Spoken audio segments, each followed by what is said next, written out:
আগামীকাল সন্ধ্যা ৬টার সময় তফসিল ঘোষণা হবে এবং আপনারা আগামীকাল সন্ধ্যা ৬টার সময় তফসিল ঘোষণা করা হবে।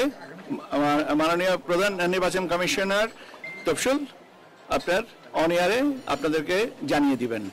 ঠিক আছে? ভাষণে উনি জাতির উদ্দেশ্যে ভাষণ দেবেন, এখানে তফসিল ঘোষণা করে দিবেন। আগামীকাল 11ই ডিসেম্বর সন্ধ্যা ৬টার সময়। আপনাদেরকে ধন্যবাদ।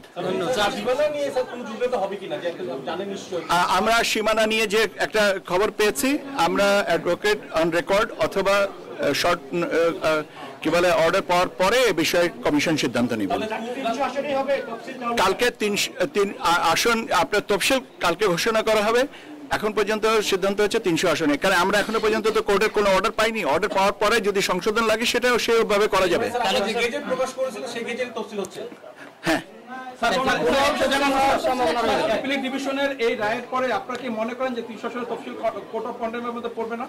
আমার মনে হয় না, কেননা এই কারণে যে আমরা এখনো পর্যন্ত কোনো আপনার অর্ডার আমাদের হাতে এসে পৌঁছায়নি। ভাই আমরা পাই নাই, যখন যেটা পাইনি সেটার উপরে নিয়ে কথা বলার থেকে না বলাটাই ভালো। আমি আপনাদেরকে আবারও বলছি, আগামীকাল সন্ধ্যা ৬টার সময় জাতির উদ্দেশ্যে ভাষণে মাননীয় প্রধান নির্বাচন কমিশনার তফসিল ঘোষণা করবেন। আপনাদেরকে ধন্যবাদ।